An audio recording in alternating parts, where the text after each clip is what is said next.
Let me say this straight up. No sugarcoating, no motivational poster nonsense. Most people don't ruin their lives with loud mistakes. They ruin them quietly.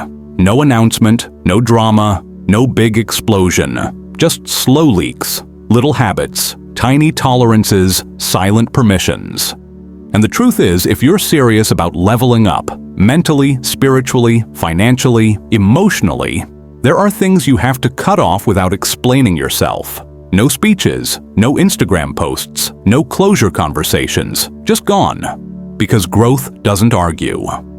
Growth moves. So today we're talking about 10 things you need to eliminate from your life in silence. Not loudly, not angrily, not with bitterness, silently, cleanly, decisively.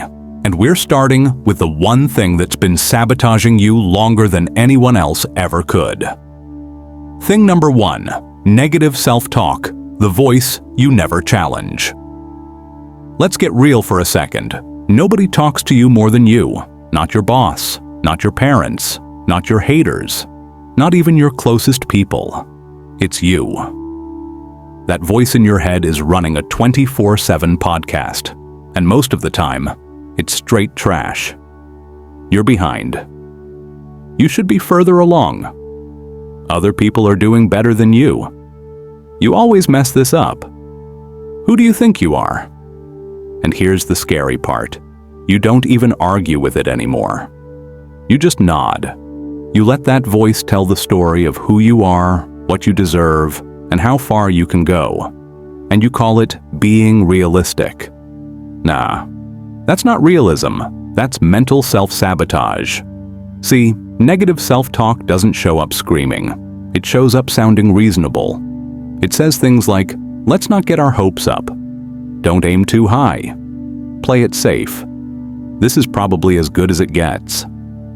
And slowly, real slowly, it lowers your ceiling. You stop trying. You stop asking. You stop risking. You stop believing. Not because you failed, but because you talked yourself out of success before it even showed up. Let me break it down even clearer. You would never let a stranger follow you around all day saying, "You're not enough. You're gonna fail. Don't even try." You'd be like, "Yo, who is this clown?" But when the voice is yours, you let it slide. That's wild. And listen, this isn't about fake positivity. This isn't about walking around saying, "I'm perfect" or "everything is amazing." Nah.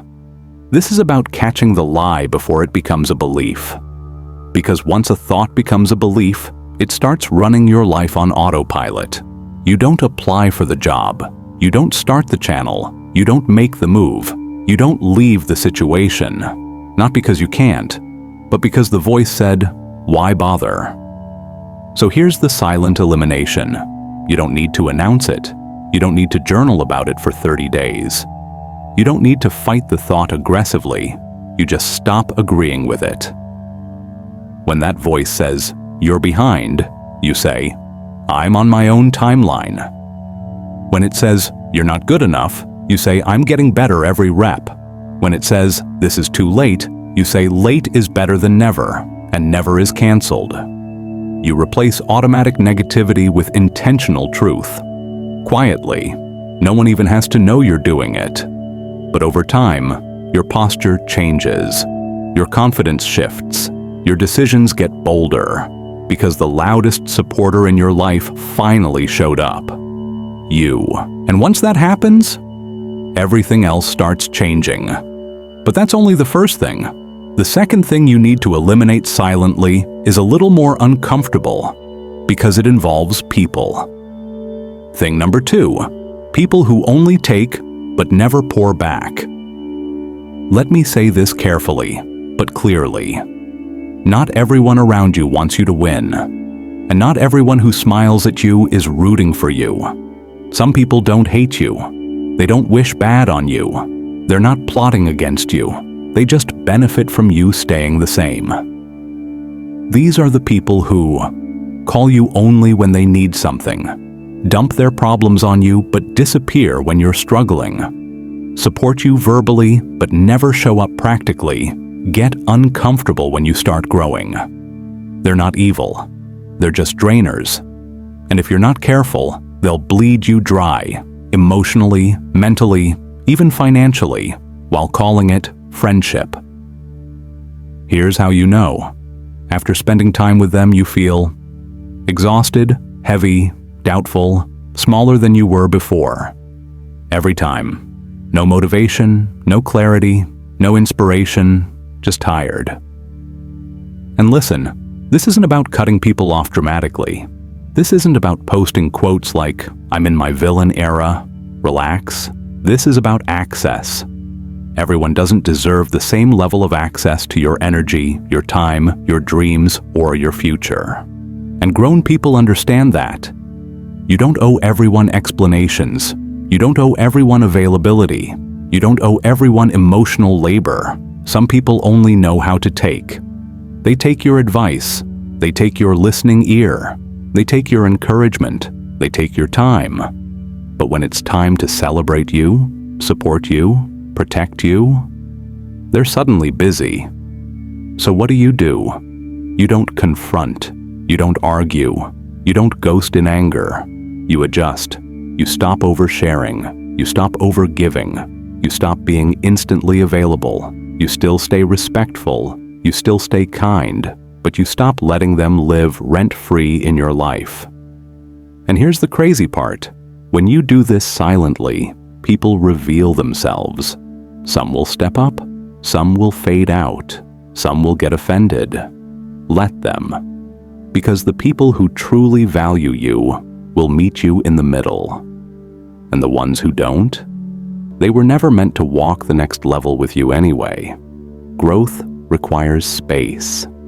And sometimes that space only comes when you remove what's been quietly weighing you down. And trust me, this is just the beginning.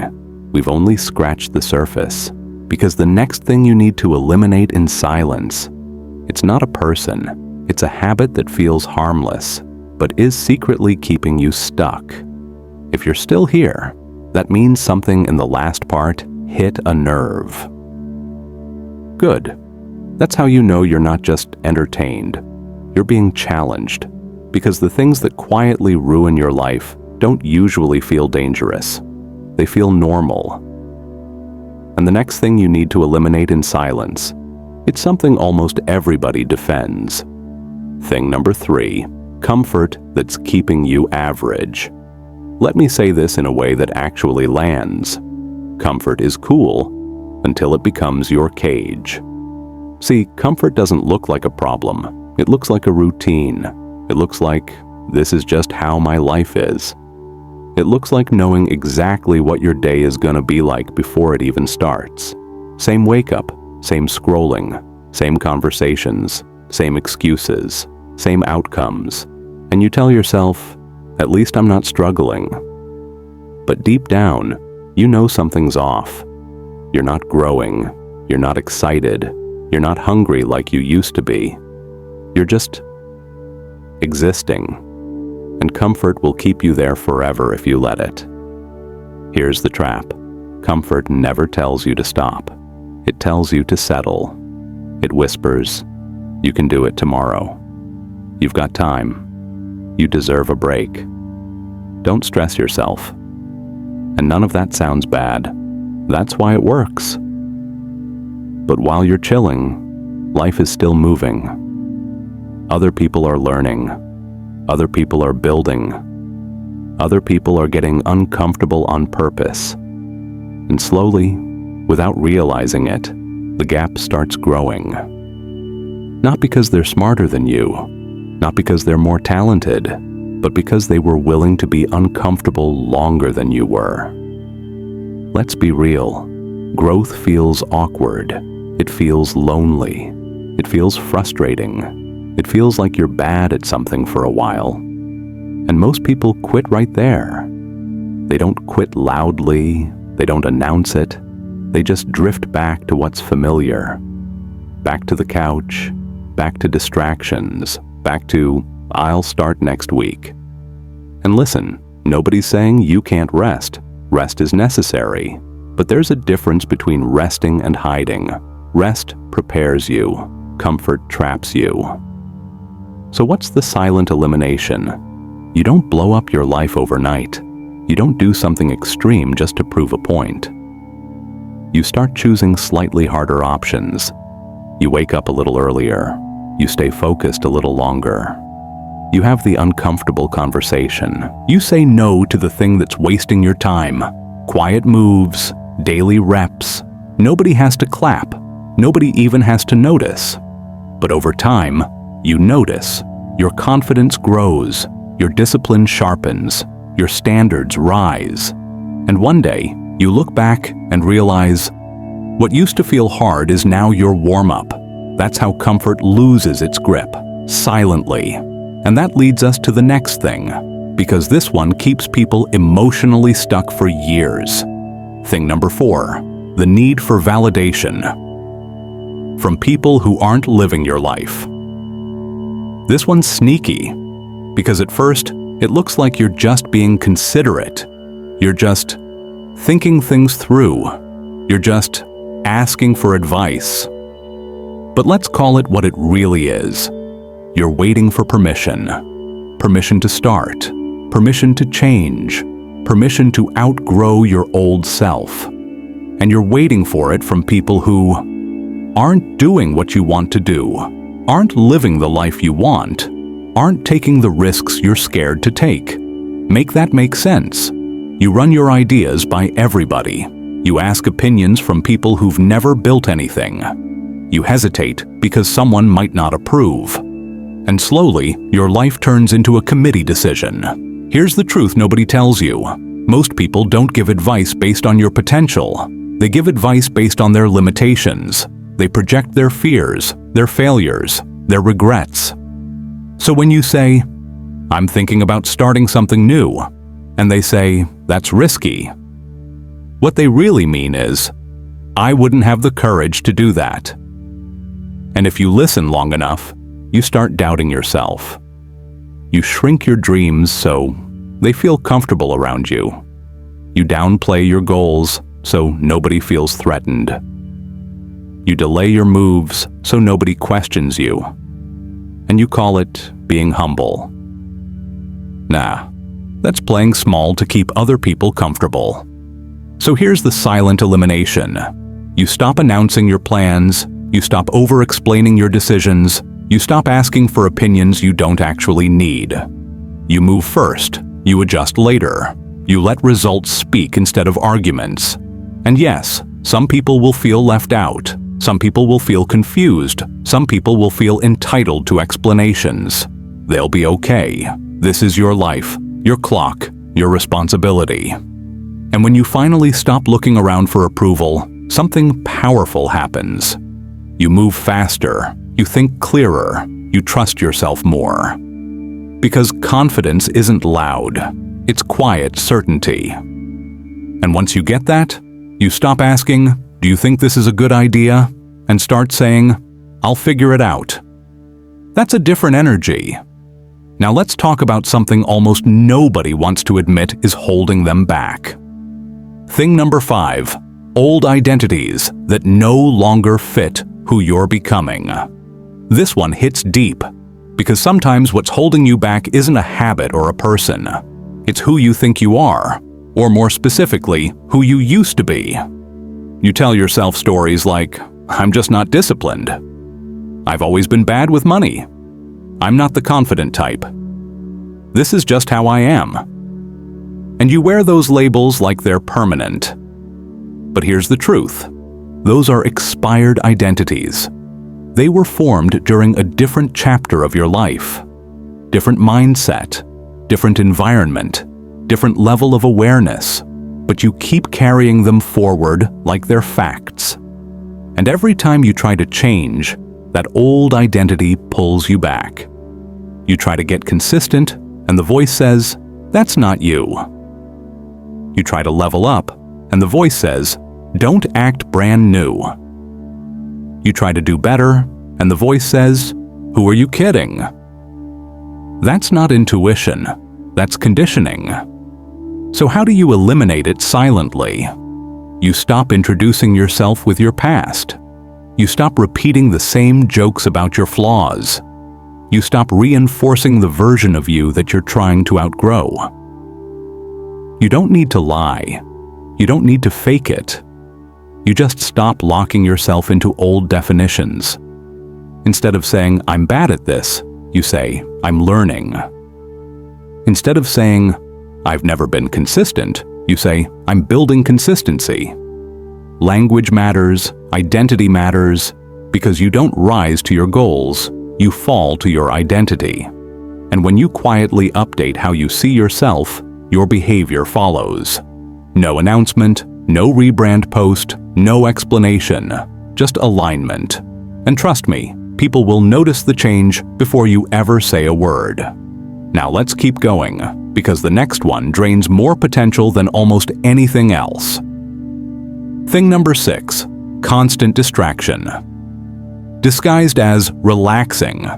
Let's be honest, most people aren't tired because they're doing too much. They're tired because they're doing too little of what actually matters. Scrolling, binge watching, endless notifications, background noise all day. Your mind never gets quiet. Your focus never locks in. Your goals never get your full attention. And you tell yourself, "I'm just relaxing." But hours go by, days go by, years go by, and nothing changes. Distraction is dangerous because it feels harmless. It feels earned. It feels normal, but it's stealing your future in small, invisible pieces. You can't build clarity in chaos. You can't hear your intuition over constant noise. You can't do deep work when your attention is fractured. So what's the silent elimination? You don't throw your phone away. You don't become a monk. You don't announce a detox. You set boundaries. You turn off unnecessary notifications. You stop reaching for your phone the second there's silence. You protect blocks of time like they matter, because they do. You give your mind space to think, to feel, to plan, to imagine. And at first, it feels uncomfortable, because silence forces you to face yourself.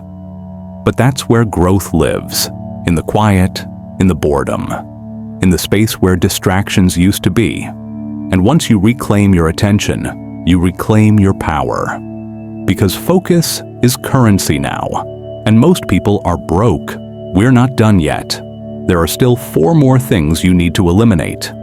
And the next one? It's emotional baggage you've been carrying way longer than you realize. If you're still locked in, that tells me you're not here for motivation. You're here for transformation. Because by now, you're realizing something uncomfortable but powerful. A lot of what's holding you back isn't outside of you. It's stuff you've been carrying quietly. And the next thing you need to eliminate in silence, it's heavy. Thing number 7, unresolved resentment. You pretend you're over. Let's not play games here. You can forgive someone out loud and still be bleeding from it internally. You can say, "It's cool," while your body remembers every detail. And that quiet resentment, it doesn't just sit there, it leaks. It leaks into how you trust, how you react, how you love, how you protect yourself. You think you're being cautious, but really you're guarded. You think you're being independent, but really you're closed off. And it all traces back to something you never fully dealt with. A betrayal, a disrespect, a disappointment. A moment where someone crossed a line and it changed you. And instead of processing it, you buried it. Because you had to be strong. Because life kept moving. Because nobody gave you space to fall apart. So you told yourself, "I'm good," but your nervous system didn't get the memo. Here's the real talk. Unresolved resentment doesn't hurt the person who caused it. It hurts you. It keeps you tense. It keeps you defensive. It keeps you stuck in survival mode. And worst of all, it keeps you living in the past while pretending you're focused on the future. So how do you eliminate this silently? You don't reopen old wounds with people who don't deserve access anymore. You don't demand apologies you'll never get. You don't relive the story over and over. You process it privately. You name what happened. You acknowledge how it affected you.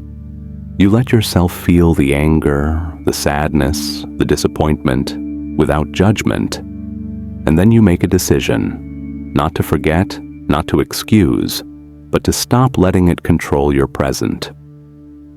Forgiveness isn't saying what happened was okay. Forgiveness is saying, I'm not carrying this weight into my next chapter. And that decision, it's quiet, it's internal, it's powerful. Because once resentment is gone, your energy comes back, your softness comes back, your creativity comes back, your peace comes back. And peace? Peace is a competitive advantage. Now let's talk about something that keeps people emotionally and mentally broke, even when they're talented. Thing number 8, comparison that makes you forget your own path. Comparison is poison, and the messed up part, it's everywhere. Social media, highlight reels, success stories, before and after posts. You scroll for 5 minutes and suddenly feel behind in life. Someone's richer, someone's younger, someone's further along, someone's winning faster. And even when you're doing okay, comparison convinces you it's not enough. Here's the trap. Comparison doesn't show you the full picture. It shows you the best moments of someone else's life and compares them to your behind the scenes. That's not fair, that's not accurate, and it's definitely not helpful. But you still do it. And every time you do, you disconnect from your own journey. You rush your process, you doubt your progress, you overlook your wins, you stop appreciating how far you've come because you're too busy staring at how far someone else is. And listen, competition can be healthy, but comparison kills joy. So what's the silent elimination? You stop measuring your life with someone else's ruler. You limit exposure to content that makes you feel small. You unfollow without drama. You mute without announcements. You focus on your lane, your pace, your priorities, because your timeline is custom built for you. And the moment you truly accept that, you move with confidence instead of anxiety. You stop rushing. You stop forcing. You stop second guessing. You trust that what's meant for you will meet you when you're ready. And that trust? It changes everything. Now we're getting close, but the next one is a big one. This is where a lot of people stay stuck for decades.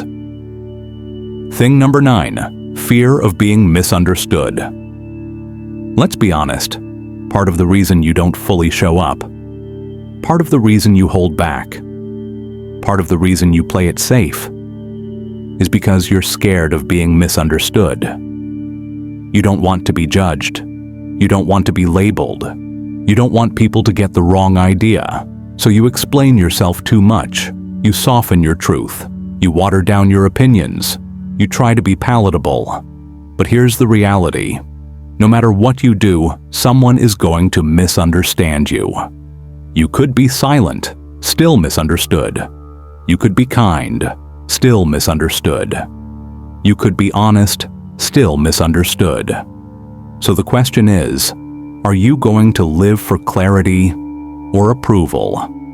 Because trying to be understood by everyone will keep you invisible. And the people who are meant to get you, they don't need the long explanations. They feel it. So how do you eliminate this silently? You stop correcting every assumption. You stop defending every decision. You stop trying to manage other people's perceptions. You let your actions speak. You let time reveal your character. And yes, some people will create stories about you. Let them. The truth doesn't need a PR team. When you stop fearing misunderstanding, you start living honestly. And honesty? That's freedom. Now we're down to the last one, and this one ties everything together. Thing number 10, waiting for the right time. This is the most dangerous one of all. Because it sounds responsible. It sounds mature. It sounds smart. I'll start when things settle down. I'll move when I'm more prepared. I'll go for it when the timing is right. But here's the truth. There is no perfect time. Life will always be messy. You will never feel 100% ready. There will always be reasons to wait. And waiting quietly turns into never. Most people don't fail because they tried and lost. They fail because they never fully tried. They waited. They planned. They overthought. They hesitated until the window closed. So the silent elimination? You stop negotiating with fear. You take the step before you feel ready. You start while it's messy. You learn as you go. You don't announce it. You don't seek validation. You just move. Because action creates clarity, not the other way around. And once you start moving, momentum takes over. One step becomes two. Two steps become confidence. Confidence becomes consistency. And suddenly, the life you thought was someday starts becoming now.